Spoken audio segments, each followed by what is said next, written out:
Morning to all. आज हम लोग का टॉपिक है स्टेट्स ऑफ मैटर। जैसा कि आपको पता है सेकेंड ईयर का हम लोग पहला लेसन समाप्त कर चुके हैं, लेकिन वो सेकेंड ईयर के पहले लेसन का 40% ही भाग है। अब उसको हम लोग सेकेंड स्टेज में और गहराई से समझते हैं, फिर थर्ड स्टेज में रही सही सारी दिक्कतें आपकी दूर हो जाएंगी।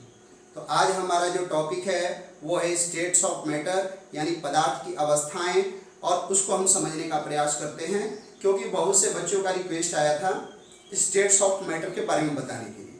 तो स्टेट्स ऑफ मैटर क्या है ये तो सबको पता है। पदार्थ किसे कहते हैं ये सबको पता है कि पदार्थ यानी कोई भी वस्तु जो स्थान घेरे, जिसमें भार हो, जो रुकावट उत्पन्न करे, जिसे हम महसूस कर सकें, वो सभी चीज़ें यानी वो सारी वस्तुएं पदार्थ कहलाती हैं।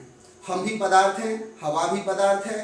यहाँ पर जितनी चीज़ें हैं जिनमें भार है, जो स्थान घेर रही हैं, जिसे हम महसूस कर सकते हैं, जो रुकावट उत्पन्न करती हैं, वो सारी चीज़ें पदार्थ हैं।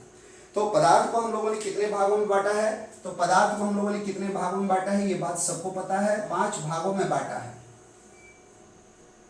पदार्थ को हम लोगों ने 5 भागों में बांटा है। वो कौन कौन से हैं? तो ठोस, द्रव, गैस, और उसके बाद एक आता है न्यू स्टेट में प्लाज्मा,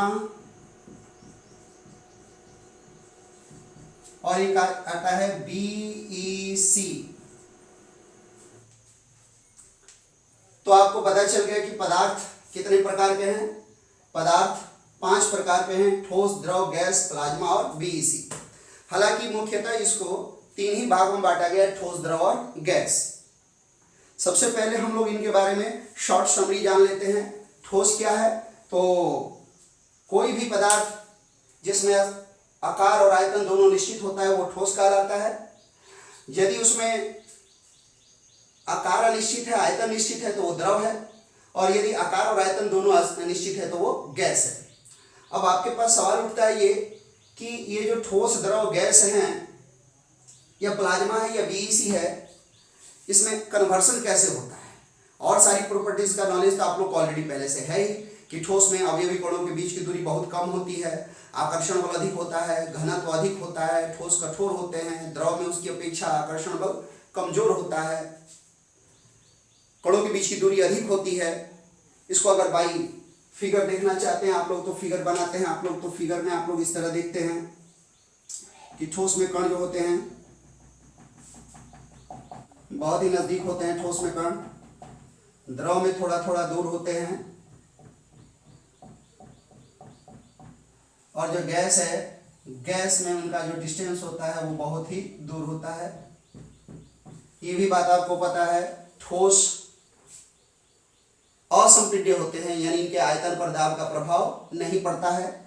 द्रव में नगण्य प्रभाव पड़ता है और गैस में बिल्कुल भी प्रभाव पड़ता है। सबसे ज्यादा गैस के ही आयतन पर दाब का प्रभाव पड़ता है, इसलिए जो गैसें होती हैं वो संपीड्य होती हैं। आपका जो मूल टॉपिक था, मूल बिंदु था, जो मूल प्रश्न था वो ये था कि इनको हम लोग कैसे एक रूप से दूसरे रूप में परिवर्तित करते हैं। इसको समझाने के लिए हम लोग ग्राफ का सहारा लेते हैं और एक चार्ट बनाते हैं हम लोग। वो क्या है वो देखिए। मान लीजिए ये सॉलिड है, सॉलिड को हम चेंज करेंगे लिक्विड में,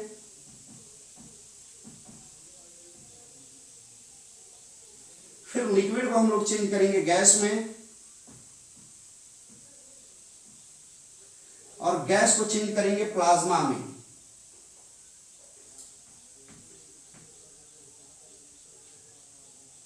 कंप्लीट। BEC क्या है इसको भी लास्ट में समझा देंगे। सबसे पहले ये आप मेथड समझ लीजिए। कोई भी अगर सॉलिड है, अगर उसको आप मेल्टिंग पॉइंट देते हो यानी द्रवणांक देते हो, ये सॉलिड है, सॉलिड को यदि आप मेल्टिंग पॉइंट देते हो यानी द्रवणांक देते हो,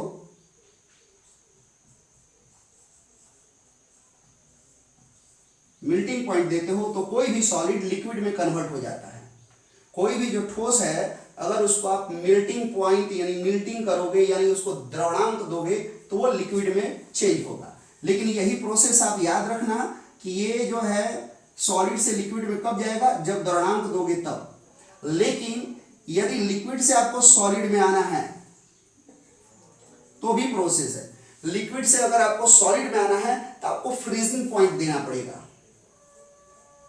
फ्रीजिंग पॉइंट का मतलब होता है हिमांक बिंदु, यानी जिस पर कोई पदार्थ जमता है। तो लिक्विड से जब सॉलिड में आ पाओगे तो आपको उसको फ्रीजिंग पॉइंट देना पड़ेगा, यानी हिमांक बिंदु देना पड़ेगा, जिससे कि लिक्विड जो है डायरेक्ट सॉलिड में आ जाए। और यदि सॉलिड को आपको लिक्विड में चेंज करना है तो आपको सॉलिड को मेल्टिंग पॉइंट देना पड़ेगा, यानी द्रवणांक देना पड़ेगा, यानी गलनांक देना पड़ेगा, जिससे कि वो लिक्विड में कन्वर्ट हो जाएगा। अब लिक्विड से आपको जाना है गैस में, तो लिक्विड से गैस में जाने का जो प्रोसेस है वो इस तरह होगा। ये लिक्विड से यदि आपको गैस में जाना है तो आपके लिए प्रोसेस क्या है? वेपोराइजेशन। वेपोराइजेशन मतलब वाष्पीकरण। तो जब लिक्विड का आप वाष्पीकरण करोगे, यानी वेपोराइजेशन करोगे, तो आपका जो लिक्विड है वो किस में कन्वर्ट हो जाएगा? गैस में। लेकिन वही यदि आप कंडेंसेशन करोगे तो ये गैस से लिक्विड में आएगा। क्या करोगे? कंडेंसेशन, CONDE,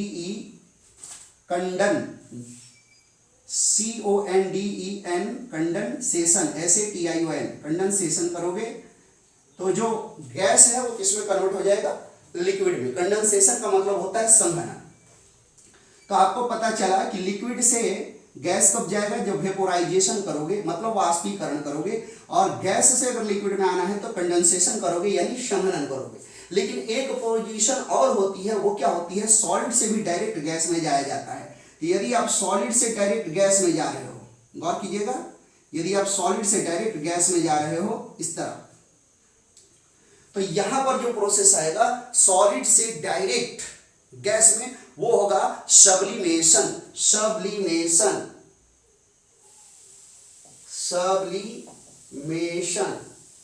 सब्लिमेशन का मतलब होता है ऊर्ध्वपातन।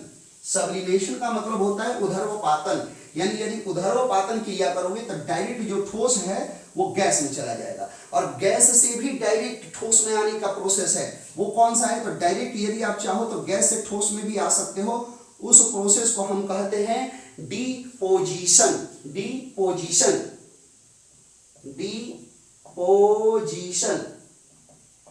डिपोजिशन को कहते हैं निक्षेपण। यदि आपको उतारने का मन करे तो सब्लिमेशन का मतलब होता है ऊर्ध्वपातन, और डिपोजिशन का मतलब होता है निक्षेपण। इसका मतलब होता है निक्षेपण। यदि डायरेक्ट आप सॉलिड से गैस में जाना चाहते हो तो आपको ऊर्ध्वपातन करना पड़ेगा, यानी सब्लिमेशन करना पड़ेगा। और यदि गैस से डायरेक्ट सॉलिड में आना चाहते हो तो आप डिपोजिशन यानी कि निक्षेपण करना पड़ेगा। और यदि आप सॉलिड से लिक्विड में जाना चाहते हो तो पहले मेल्टिंग, और यदि लिक्विड से सॉलिड में आना चाहते हो तो फ्रीजिंग। मेल्टिंग का मतलब गलनांक, ये होगा गलनांक, और फ्रीजिंग का मतलब हिमांक। ये भी आपको याद रखना है कि अगर लिक्विड से आपको गैस में जाना है तो वेपोराइजेशन का मतलब होता है वाष्पीकरण। और यदि गैस से आपको लिक्विड में आना है तो उसके लिए होता है कंडेंसेशन, यानी कि संघनन। अब समस्या हुई कि हमको गैस से प्लाज्मा में कैसे जाना है। तो जब आयोनाइजेशन करोगे तो गैस से आप प्लाज्मा में जाओगे, यानी आयोनाइजेशन करोगे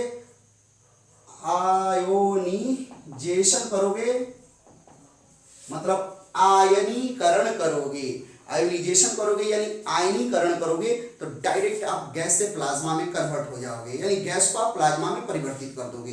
यदि आयोनाइजेशन करोगे, इसमें डी लगा देना है, तो प्लाज्मा से आ जाओगे कहाँ बाबू? गैस में।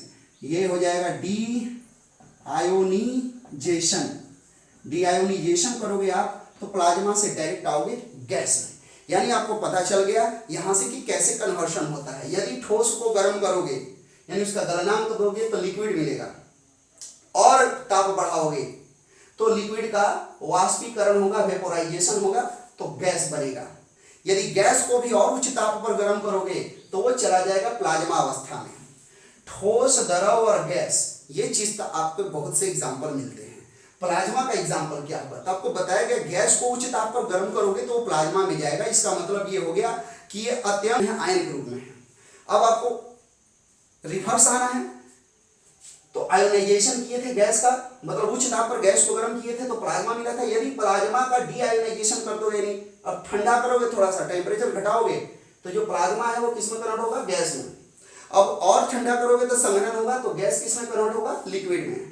और उसको यदि ठंडा करोगे तो लिक्विड किस में कन्वर्ट हो जाएगा, सॉलिड में। यहाँ एक एक्स्ट्रा प्रोसेस है, गैस से डायरेक्ट भी आप निक्षेपण कर सकते हो, गैस से डायरेक्ट आप ठोस अवस्था में आ सकते हो, या ठोस से डायरेक्ट आप उदरोपातन के द्वारा गैस अवस्था में जा सकते हो। तो ये था एक चार्ट आपका ठोस, द्रव, गैस और प्लाज्मा का। उम्मीद करते हैं ये चार्ट आप लोग को बढ़िया समझ में आ गया होगा कि कैसे ठोस से द्रव, द्रव से गैस और गैस से प्लाज्मा में जाया जाता है। प्लाज्मा क्या है, उसका उदाहरण क्या है, ये भी आपको समझ में आ गया होगा।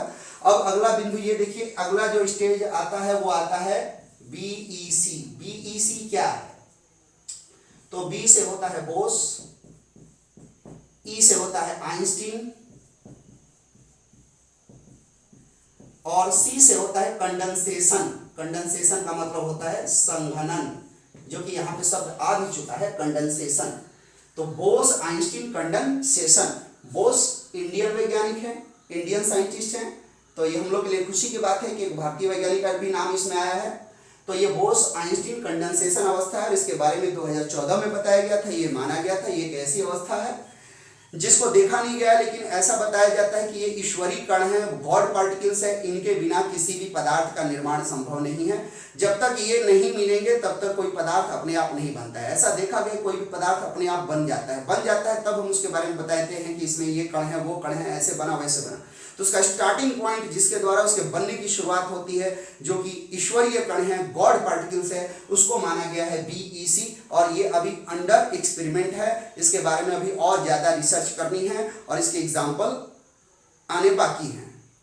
तो ये ईश्वरीय कण है जिसके द्वारा किसी भी पदार्थ के निर्माण की प्रक्रिया प्रारंभ होती है। ये था आपका बीईसी के बारे में। चूंकि ठोस अवस्था में, चूंकि पहला लेसन हम लोग का ठोस अवस्था है, तो ठोस अवस्था में हम लोगों को ये समझना है कि ठोस किसे कहते हैं, ठोस कितने प्रकार के होते हैं। तो इसमें हम लोग अगले वीडियो में अपने सॉलिड स्टेट को पुनः पढ़ेंगे और सॉलिड स्टेट यानी ठोस अवस्था कितने प्रकार की होती है इसको देखेंगे और गहराई से उसका अध्ययन करेंगे।